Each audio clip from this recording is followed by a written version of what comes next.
The sun was dying. The sky had turned orange for years now. Crops were gone. Clean water was rare. People in the outer colony survived by trading anything they had: tools, metal, even people. In a broken town near the desert, a man waited outside a junk bar. His name was Garen. His eyes were cold, skin cracked by heat. He looked up at the sky as the trade ship landed. The ship was black, smooth like oil, and shaped like a fish. It made no sound, just dust, and fear followed it. 3 tall figures walked out. They wore silver armor and had no faces, only screens where eyes should be. One of them spoke. The voice was robotic but sharp. "You said ... she is ready?" Garen nodded and looked behind him. A girl stepped out. She was big, too big for this world.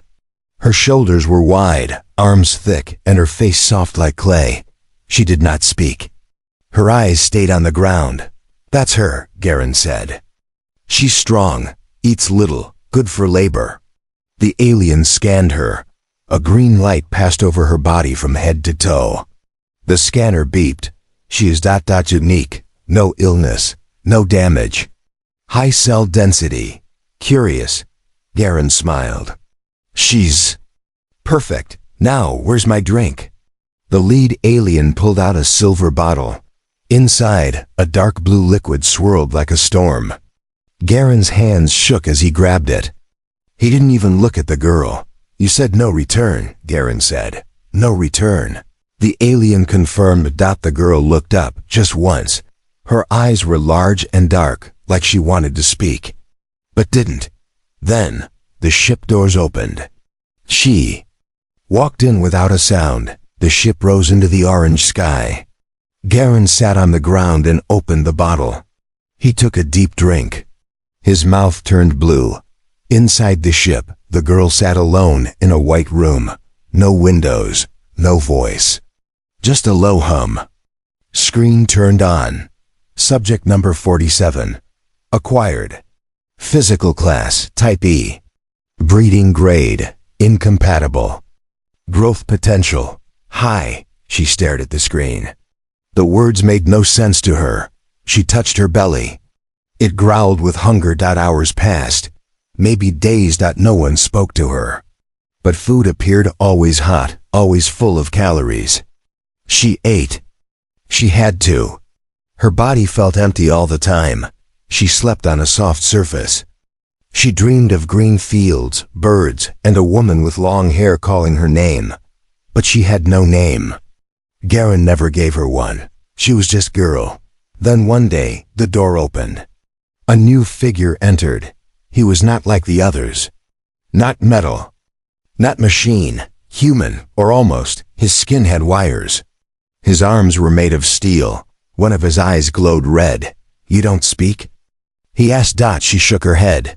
"Doesn't matter," he said. "They didn't buy your voice. They bought your body." Her breath froze. She stepped back. The man laughed. "Not for that. Relax. You're not for pleasure. You're for purpose." She frowned. "What purpose?" He walked closer and looked at her carefully. "You don't know, do you? They didn't tell you why you're here." She didn't move. "They think your body is special.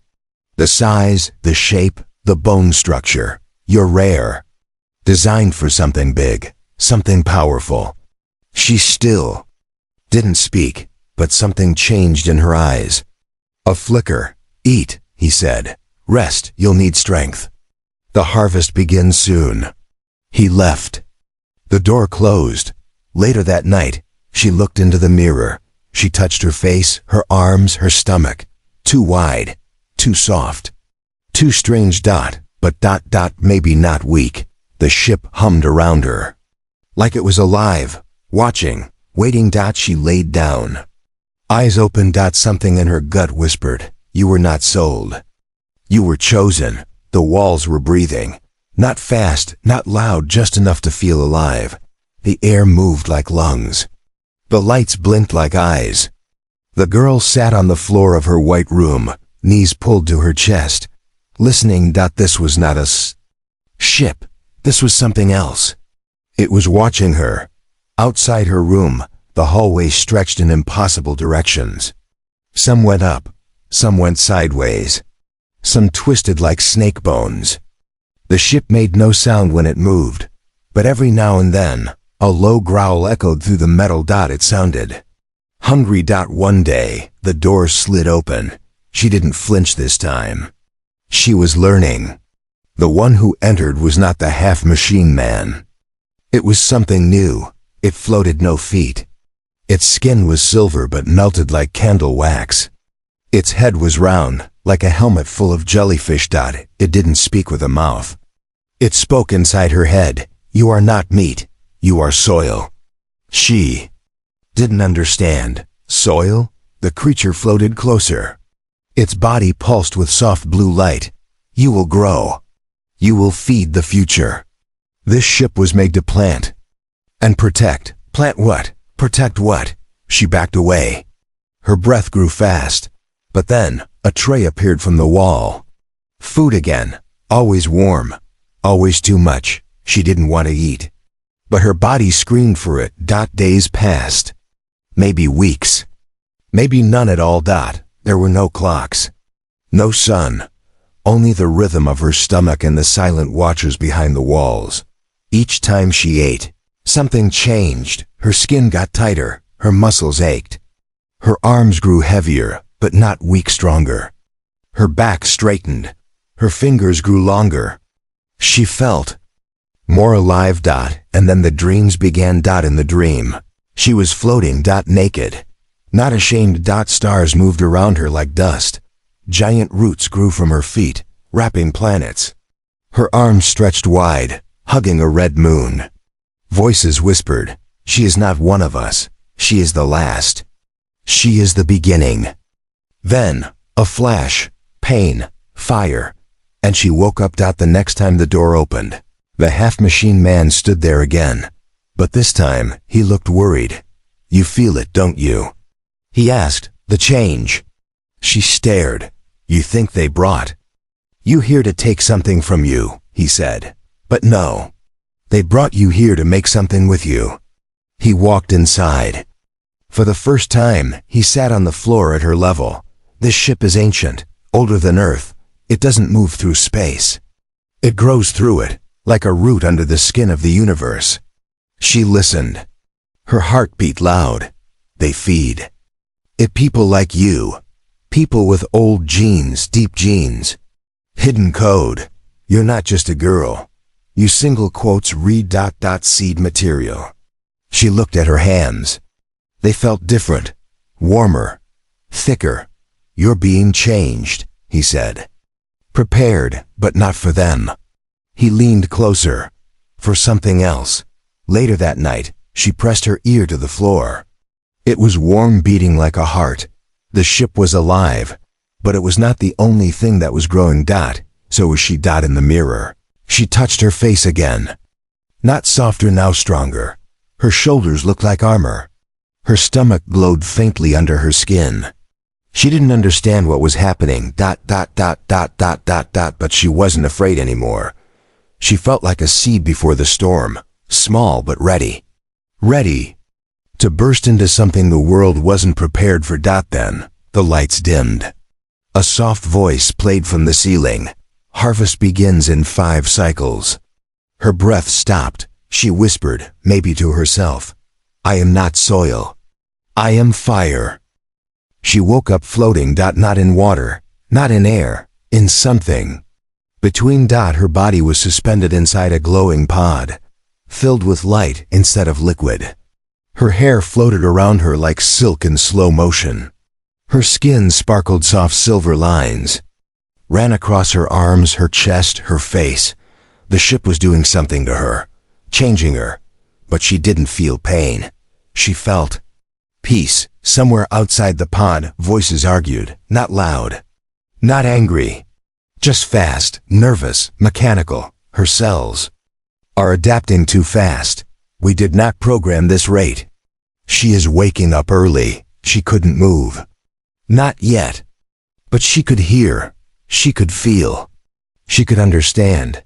Then her mind split open. She saw visions, not dreams, not memories. Something else. A city in the clouds. Children with glowing skin. Earth burning. A woman stood in fire, her hands raised. To the sky. Behind her, tall glass towers fell like trees. The woman turned, and for the first time she saw her own face. She gasped. The pod shook. The visions vanished. The silver lines on her skin lit up like lightning. She was no longer sleeping. The pod opened with a hiss. She fell to the floor wet. Shaking, stronger. Two machines rushed forward. One held a needle, the other restraints, but she didn't run, she didn't scream. She stood tall, bare feet, soaked hair, glowing eyes. The machines stopped. They couldn't move. She didn't understand. Why? But they obeyed her now. Later she found herself in a dark hallway. No guards, no lights. Just a soft hum in the walls. She followed it. Her hands touched the cold surface. She could feel something, data, memory, age. The walls whispered as she passed. You are not a guest. You are not a prisoner. You are the result. At the end of the hallway was a door. It opened on its own. Inside, an old room. Rusted. Forgotten. The walls were covered in Earth language. Screens blinked. Dust floated like stars. She walked to the center. A console lit up. A message played. A woman's voice, human, weak but proud. If you are seeing this, Project Eva has survived. They will not understand your body. It was never meant for this time. You are not too big. You are. Just ... Not finished yet. The girl stared at the screen. Her hands trembled. A name blinked below the video. Dr. Eliana Van, geneticist, Earth Colony 12. She whispered it, slowly. Her first real word in years. EV. Was that her name? Behind her, the half-machine man appeared. You found it, he said. He didn't. Smile. You know now. She turned to him. Her eyes were calm. She wasn't afraid anymore. You were never meant to be sold, he continued. You were meant to be protected. But Earth failed. They scattered the code across galaxies. You're the last real one. She stepped forward. Why feed me? Why grow me? He looked away.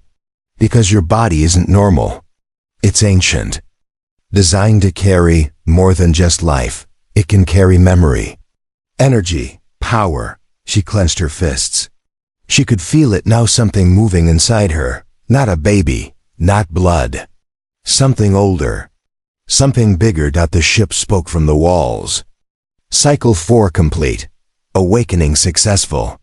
She looked at her reflection in the screen. Her skin shimmered. Her shoulders were wide like shields.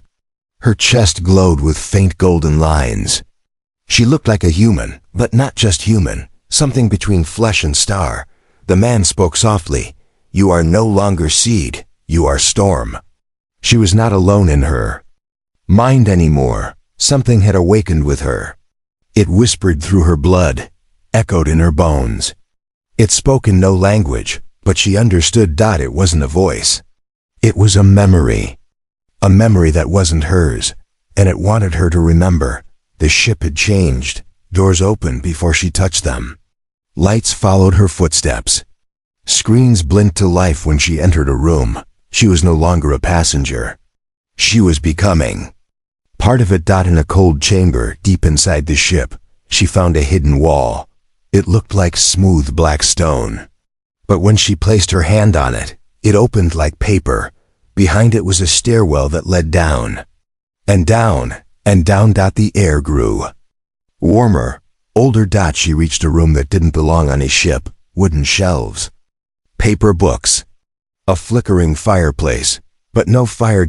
And in the center, a glass table. On it, a cube, black, silent, alive. She touched it. It opened. A hologram appeared. Not tall, not loud. Just a woman, sitting on a chair, hands folded. Her voice was gentle, but tired. Double quotes. Hello. If you're seeing this, you're one of mine. The girl stepped closer. You were made from Earth's last clean code. before the wars, before the damage. You are not natural, but you are not wrong. The woman smiled in the recording. They will call you too big, too slow, too soft, but you are exactly as designed. Your body is made to carry more than flesh. You carry history. You carry hope. The girl's throat tightened. Her eyes burned. Your body will grow. It must. Because inside you, we place something ancient older than language. The human seed code, memory, skill, emotion. Billions of lives in one living shell. She whispered to herself, me. The hologram leaned forward. You are not a girl. You are a vault. She stepped back. Her hands touched her belly, her chest, her face. Everything they said was true. Her size, her hunger, her pain. It was not weakness. It was storage. She carried more than blood. She carried humanity. Then the walls rumbled. The ship's voice echoed around her. Unauthorized access detected. Memory room compromised. Lights turned red. The floor vibrated. She ran back up the stairwell. Doors slammed behind her. Alarms screamed like wild animals. She reached the top only to find him, the half-machine man, waiting, silent. You went down there, he said. She nodded. You saw it? Another nod. He didn't move. Now you know why they feed you. Why? They keep you alive. You're not a breeder. You're a container. She looked him in the eyes. What happens now? He sighed. Now? Now they'll want to open you. She followed him to a control room. Screens showed other rooms, other test subjects. Some were crying. Some were unconscious. Some were gone. They failed, he said. You didn't. She stepped forward. Can we escape? He didn't answer. But his hand hovered over a lever. We can try, he said. But if they know you know the truth, they won't let you live. She stared at the screen, at her reflection. The soft lines of her face now looked firm. Her body glowed faintly like light lived under her skin. I don't want to escape, she said. I want to wake them all. The ship heard her. The lights stopped flashing. The alarms faded, for a moment. Silence, then the voice returned calm, not cold. Cycle 5 begins. Seed code confirmed. Vault is active. She turned to the half-machine man. I'm not their cargo anymore, she said. He nodded. Double quotes. No, he whispered. You are the archive. The ship answered to her, now. Not fully, not openly. But it listened, and that was enough to start a war. Deck 5 was silent, but not asleep. It held the forgotten ones, the failed ones, the ones too broken, too old, or too dangerous to be useful. She walked the metal halls like a shadow, her bare feet silent, her hands touching every wall. With each touch, a door opened. With each step, a camera blinked off. She was learning how to speak to the ship, not with words, but with will, and the ship was listening. In the dim lights of a prison pod, she found the first one, a woman. Pale, shaking, skin covered in burns. Her body looked fragile, but her eyes were alive. The girl placed her hand on the pod. It hissed, open, freed her. The woman fell into her arms, whispering, You're real, you're her. They moved quickly. She opened 6 more pods that night. Each held someone different, each with their own pain, their own scars, their own broken story. But when they looked at her, they all said the same thing. You're not like the others. You're what they feared. In the shadows, someone watched them, one of the crew, one of the handlers. He had once smiled at her, helped her eat, pretended to be kind, but now he reported everything to the ship's upper command. He whispered into his wrist, She's waking them up. She's leading something. Should I stop her? The answer came back cold. Not yet. Let her think she's winning. Back on deck 5, she stood before her small group of survivors. They were weak, thin, afraid. She was strong, heavy, glowing. She looked them in the eyes. Her voice was calm, but full of weight. I'm not just one of you. I'm all of you, your memories, your pain, your code. I carry it now. The woman with burns stepped forward. What do we do? The girl turned to the wall, touched it. A panel opened. Inside, tools. Wires, armor pieces. Not weapons but keys. She spoke again. We don't run, we don't beg. We take back what? They tried to steal our future. The rebellion began. Quietly. They disabled cameras, opened sealed rooms, reconnected power to old labs. The ship's systems hesitated. They didn't attack her. They didn't stop her, because part of the ship still recognized her as its command unit, but not everyone was loyal. The traitor followed her through the vents. He planted trackers on 2 of the rescued. He left a trail she didn't see, and one night on the 6th cycle, he activated the alarm. Red Zone Deck 5 unauthorized. DNA Cluster AC ran to the center hub. Doors slammed, lights flared. Gas leaked into the air. Her people coughed, fell, panicked. She stayed standing. Her skin lit up like lightning. She screamed not from fear, but from force. The ship shook, the walls pulsed. Every locked door on deck 5 exploded open. She didn't run from the guards. She walked through them. The floor bent beneath her steps. The cameras shattered when she looked at them. The power panels fried under her touch. She found the traitor in the control room. He raised a weapon. She raised her hand. The weapon turned to ash. He fell to his knees crying. They told me you'd destroy everything. She stared at him. No, I'm building something new. She turned. Left him behind. That night, in the dark of the sleeping decks, one of the survivors asked her, "What are you?" She didn't answer for a while. Then she said quietly, "I'm not the rebellion. I'm the return." She didn't bleed anymore. Whatever flowed through her veins now, it glowed. It hummed. It obeyed her. The ship had changed again. It smelled like metal and thunder. The halls pulsed with heat. Every screen showed the same message. Harvest sequence active. All around her, alarms cried like dying animals. Pods hissed open. Floors moved. Gates locked. She looked up at the ceiling. She didn't blink. They think I'm ready, she said softly. But this time she was. They came for her at dawn. With guns. Not with words. With machines. Tall, thin, faceless. Like shadows made of bone. They floated toward her, surrounded by glowing drones. Their touch could paralyze. Their thoughts could burn. She didn't run. She stepped forward. One of the creatures reached out. It touched her skin. The moment it made contact, it screamed. Its body cracked. Its form bent inward. Its circuits burst like dry roots. She didn't move. The others backed away. The ship shivered. Far above, in the control core, the high operators watched from behind thick glass. They were not human. Not alien. Something in between. She's rejecting the extraction, one hissed. She is not soil anymore, another replied. She is ... the storm before bloom. The oldest operator stood up. Then we begin full harvest. Back on deck 3, the floor beneath her vanished. She fell straight into the heart of the ship. Through light, through darkness, through something. Like memory. She landed in a chamber of stars. Not real stars, digital ones, stored ones. Billions of memory cells floated in air like glass snowflakes. She stood in the center.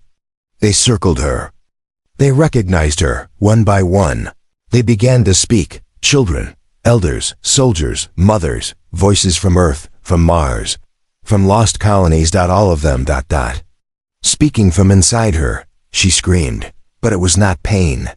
It was download. The seed code was unlocking, all of it, all their memories, all their strength, all their fear, all their hope. Her body swelled with energy. Her veins turned silver. Her heart beat like a war drum. Then, the operators spoke to her directly. A voice filled the chamber. You were meant to feed the world, not fight it. She opened her eyes. They were golden now. You used me, she replied. You called me a container, a seed, a thing. She raised her hand. The stars bent toward her. But I am not soil. She stepped forward. Every memory followed her like light. I am not weak. Her feet left the ground. I am not your harvest. She became the storm dot in the control core. Every screen shattered. The walls cracked. Lights exploded. The operators tried to flee. Too late. She arrived without doors. Without sound. Just light. They screamed, tried to speak, but their bodies collapsed under her presence. Their minds couldn't hold the weight of what she carried. She didn't touch them. She didn't need to. They vanished, turned to dust in her shadow. Ship fell silent. The lights turned blue, calm, warm. The voice of the ship returned, no longer robotic. It sounded human. Welcome, Commander. She walked to the front of the ship. The stars stretched out before her. Below her feet, a map. Opened. Thousands of points. Lost colonies. Broken worlds. Silent signals. She pressed her hand to the console. I'm done being kept alive, she said. Now I bring life. The engines roared. The stars moved. The ship obeyed. Behind her, the survivors gathered, eyes wide, bodies trembling. But no longer afraid. What now? One asked. She looked forward. Her voice was steady. Now we go home. Earth didn't remember her, but she remembered Earth. She remembered it through the voices she carried. Through the mothers who lost children.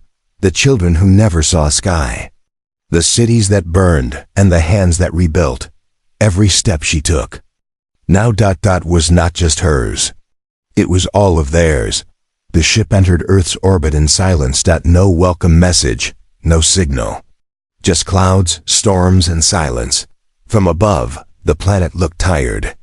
Blue, but bruised. Alive, but afraid to hope. She stood on the command deck, wrapped in light, covered in living skin. Not human. Not machine. Something more. Behind her, the survivors whispered. Is this where we came from? Will they let us in? Will they understand her? She turned slowly and said, They don't have to. We're not asking anymore. The ship responded. Panels opened. Roots of light spread through the core. Her memory code flowed into the engines, into the metal, into space itself. Earth wouldn't need to let her in. She was already inside it. A seed that had just cracked open. She landed not with fire, but with silence. The ship melted into the soil like mist. The survivors stepped out barefoot, touching grass for the first time. Touching home, she walked last.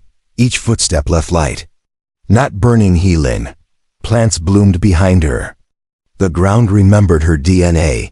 The planet recognized its child. In the middle of a ruined city. She stopped. A statue still stood broken, headless, forgotten. But on its base, one word remained. Humanity. She touched it, and the earth responded. Wind carried voices. Screens flickered alive. Buried tech woke from sleep. Across the planet, old machines reconnected. Satellites blinked. Holograms returned. The last archive unlocked. The world remembered. Because she remembered. People came from the shadows, skin pale, clothes torn. Eyes wide, they saw her, not as a monster, not as a myth, but as a mirror. She stepped forward. Kneeling, she placed her hand in the dirt.